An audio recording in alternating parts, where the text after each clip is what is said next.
Sombras en Peña de Lobos. Capítulo 1. La llegada. El camión avanzaba lentamente por el camino de terracería, levantando polvo entre los árboles altos que parecían custodiar la entrada a Peña de Lobos. Nacho, sentado junto a la ventana, observaba con ojos brillantes el paisaje. Tenía 16 años, un cuerpo regordete que muchos subestimaban, pero una fuerza que sorprendía a quienes lo conocían de cerca. Entre los scouts del Grupo 53 de Coyoacán, su apodo era simplemente Nacho, y aunque a veces lo molestaban por su físico, todos sabían que era uno de los más valientes. El jefe Calacan, un hombre de voz grave y mirada penetrante, dio la orden de bajar. «Vamos, muchachos. Tenemos una semana para demostrar que este grupo sabe acampar en cualquier terreno». 20 jóvenes, entre hombres y mujeres, comenzaron a descargar mochilas, tiendas y provisiones. El aire olía a pino y humedad, y el risco de Peña de Lobos se levantaba imponente frente a ellos, como una muralla natural. La primera tarde transcurrió entre risas, juegos y la instalación del campamento. Nacho ayudó a levantar las tiendas, cargando troncos y moviendo piedras con una facilidad que sorprendía a los demás. ¿Quién lo diría? El gordito es más fuerte que todos nosotros, bromeó uno de sus compañeros, y Nacho respondió con una sonrisa tímida. Capítulo 2. Las primeras señales. La noche cayó rápido, y con ella un silencio extraño. El grupo se reunió alrededor de la fogata, cantando canciones scouts y contando historias. Sin embargo, entre los árboles se escuchaban ruidos que no parecían pertenecer al bosque común, pasos que se detenían de golpe, aullidos lejanos que no eran de perros, y luces que se movían como si alguien llevara linternas. «Seguro son cazadores», dijo Calacan, aunque su tono no convenció a nadie. Nacho, curioso y valiente, se levantó. «Voy a ver qué es», anunció. Dos compañeros intentaron detenerlo, pero él avanzó unos metros hacia la oscuridad. El viento sopló fuerte, y por un instante juró ver una silueta entre los pinos. Alta, oscura, con ojos brillantes.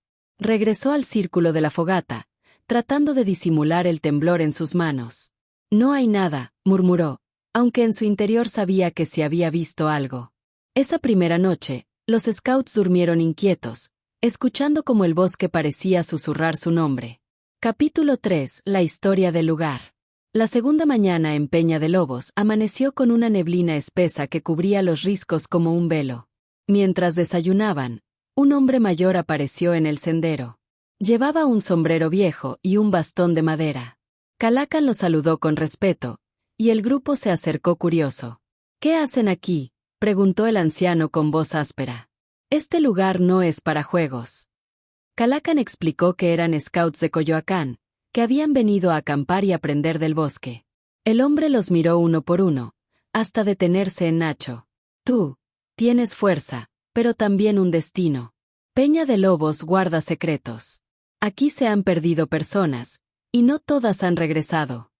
Los muchachos se miraron nerviosos. El anciano continuó: «Dicen que en estas rocas habita un espíritu. Un guardián que protege el risco. No le gusta que lo desafíen. Si escuchan voces o ven sombras, no las sigan. El bosque llama, pero no perdona». Con esas palabras, el hombre se marchó lentamente, dejando al grupo con un silencio incómodo. Nacho sintió un escalofrío recorrerle la espalda. Algo en la mirada del anciano le había hecho pensar que hablaba en serio. Capítulo 4. La primera experiencia fuerte. Esa noche, el grupo se reunió alrededor de la fogata. Cantaron, rieron y compartieron historias, intentando olvidar las advertencias del anciano. Pero de pronto, las llamas se apagaron de golpe, como si alguien hubiera soplado con fuerza. El humo se elevó formando figuras extrañas, siluetas de lobos que parecían moverse entre ellos. Una de las chicas, Mariana, gritó al sentir una mano en su hombro. «Alguien me tocó», exclamó, pero al voltear no había nadie. El grupo se levantó alarmado. Calacan intentó mantener la calma. «Tranquilos, debe ser el viento». Pero su voz temblaba. Nacho dio un paso al frente. «No es el viento. Hay algo aquí». Su mirada se clavó en el bosque oscuro. Por un instante, todos escucharon un murmullo, como si varias voces susurraran al mismo tiempo. El miedo se apoderó de los scouts, y algunos quisieron correr. Nacho se interpuso. No. Si corremos, nos perdemos. Manténganse juntos. La fogata volvió a encenderse sola, como si una mano invisible hubiera decidido devolverles la luz. Nadie habló más esa noche. El silencio fue más pesado que cualquier canción. Capítulo 5. El bosque prohibido. Al día siguiente, Calacan organizó una caminata hacia una zona más profunda del bosque. Vamos a explorar, pero con cuidado, dijo. Los muchachos avanzaron entre árboles altos y raíces retorcidas. El aire se sentía más frío, y el canto de los pájaros había desaparecido. En una piedra grande encontraron símbolos tallados, círculos, cruces y figuras que parecían lobos con ojos humanos. Esto no es natural, murmuró Nacho, pasando la mano sobre las marcas. Mariana tomó una foto, pero la cámara se apagó sola. Más adelante, Nacho descubrió una cueva oculta detrás de unos arbustos. La entrada era estrecha, pero se podía ver que se extendía hacia adentro. No deberíamos entrar, dijo uno de los chicos. Pero Nacho, impulsado por una mezcla de curiosidad y valentía, se acercó. Al asomarse, escuchó voces. No eran claras, pero repetían su nombre, Nacho. Nacho. El eco retumbaba en las paredes de la cueva. El grupo retrocedió asustado. Calacan levantó la mano. Basta. Nos vamos de aquí. Este lugar no quiere que estemos. Mientras se alejaban, Nacho volteó una última vez. Juró ver dos ojos brillando desde la oscuridad de la cueva, siguiéndolo en silencio. Capítulo 6. La desaparición. La cuarta noche en Peña de Lobos fue la más inquietante. El grupo se encontraba reunido en torno a la fogata cuando, de pronto, notaron que faltaba alguien. Era Daniel, uno de los scouts más bromistas. Al principio pensaron que se había escondido para asustarlos, pero al pasar los minutos la preocupación creció. Calacan organizó una búsqueda inmediata. Formen parejas. Nadie se separa más de 20 metros. Revisen los alrededores. Los muchachos obedecieron, aunque el miedo les hacía temblar las manos. Nacho, con linterna en mano, avanzó decidido entre los árboles. El bosque parecía más vivo que nunca.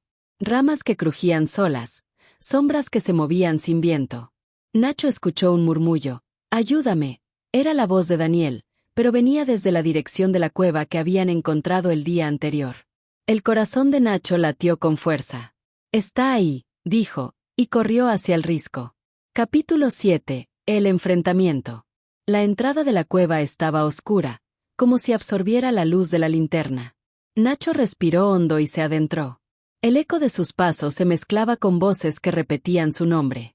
«Nacho. Nacho». El aire era pesado, y un olor a tierra húmeda lo envolvía. De pronto, lo vio. Daniel estaba en el suelo, inmóvil, con los ojos abiertos como si mirara algo invisible. Alrededor, sombras con forma de lobo se movían lentamente. Sus cuerpos eran oscuros, pero sus ojos brillaban como carbones encendidos. Nacho levantó la linterna y gritó, «Déjenlo». Las sombras se detuvieron. Una figura más grande emergió del fondo de la cueva, un lobo enorme, pero con rostro humanoide. Su voz resonó en la mente de Nacho, «Este lugar es mío. Quien entra debe pagar». Nacho, temblando pero firme, respondió, «No somos enemigos. Somos scouts, venimos a aprender del bosque, no a dañarlo». El espíritu lo observó con ojos penetrantes. «Tu fuerza no está en tu cuerpo, sino en tu valor. ¿Qué ofreces a cambio de tu amigo?» Capítulo 8. El pacto. Nacho pensó rápido. No podía entregar a nadie, ni permitir que el espíritu se llevara a Daniel. Entonces, con voz firme, dijo, «Ofrezco respeto. Prometo que nuestro grupo honrará este lugar, que nunca lo profanaremos. Seremos guardianes de tu memoria». El espíritu guardó silencio. Las sombras se desvanecieron lentamente, y Daniel recuperó el aliento, como si despertara de un sueño profundo. El lobo humanoide se acercó a Nacho y murmuró, «Cumple tu palabra, y Peña de Lobos te dejará marchar». Calacan y los demás llegaron justo en ese momento. Vieron a Nacho ayudar a Daniel a levantarse, y aunque no entendieron del todo lo que había pasado, supieron que algo más grande que ellos había ocurrido. El jefe miró a Nacho con respeto. «Has hecho lo que ninguno de nosotros pudo. Este lugar te escuchó». El grupo improvisó un pequeño ritual de agradecimiento, colocaron piedras en círculo, ofrecieron cantos scouts y guardaron un minuto de silencio. El bosque, por primera vez en días, se sintió tranquilo. Capítulo 9. La última noche. El campamento estaba en silencio. Después del pacto con el espíritu, los scouts se sentían más unidos, pero también más conscientes de que no estaban solos en Peña de Lobos. Esa noche, nadie quiso cantar alrededor de la fogata. En su lugar, se sentaron juntos, mirando las llamas y escuchando el crujir del bosque. Nacho se recostó sobre una piedra, mirando el cielo estrellado. Pensaba en lo que había enfrentado, las sombras, el lobo humanoide, la voz que lo había puesto a prueba. No era solo miedo, era un desafío a su valor. La fuerza no está en los músculos, sino en el corazón, recordó las palabras del espíritu. Algunos scouts confesaron que sentían miradas sobre ellos, como si el bosque los observara. Mariana dijo que había visto una silueta entre los árboles, pero esta vez no sintió miedo, sino respeto. Calacan, con voz grave, les habló: lo que vivimos aquí no es un juego. Peña de Lobos nos enseñó que la naturaleza tiene guardianes. Debemos honrarla. El grupo guardó un minuto de silencio. El viento sopló suavemente, como si el bosque aprobara su gesto. Esa última noche, todos durmieron juntos, más cerca que nunca, con la certeza de que habían sobrevivido a algo que no podían explicar del todo. Capítulo 10. El regreso. La mañana siguiente, el sol iluminó los riscos con un brillo dorado. El grupo recogió sus cosas en silencio, cada uno perdido en sus pensamientos. Al subir al camión, Nacho miró por última vez la cueva oculta. Juró ver una sombra que lo observaba, pero esta vez no sintió temor. Era como una despedida. El camino de regreso a Coyoacán estuvo lleno de risas nerviosas y comentarios sobre lo vivido. Algunos intentaban bromear, otros guardaban silencio. Daniel, el que había desaparecido, no habló mucho, pero su mirada reflejaba gratitud hacia Nacho. Sabía que le debía más que su regreso. Calacan se acercó a Nacho y le puso una mano en el hombro. Lo que hiciste allá, no lo olvidaré. El grupo tampoco. Eres más fuerte de lo que piensas, Nacho. No solo en cuerpo, sino en espíritu. Al llegar a la ciudad, todo parecía normal. Calles llenas de gente, autos, ruido. Pero para los scouts del Grupo 53, nada volvería a ser igual. Peña de Lobos había dejado una marca en sus corazones. Una historia que contarían en fogatas futuras, con la certeza de que lo paranormal existe, y que ellos lo habían enfrentado. Nacho, el scout regordete pero valiente, se convirtió en héroe silencioso. Nunca presumió lo que había hecho, pero cada vez que alguien mencionaba Peña de Lobos, sus ojos brillaban con un recuerdo que mezclaba miedo, respeto y orgullo.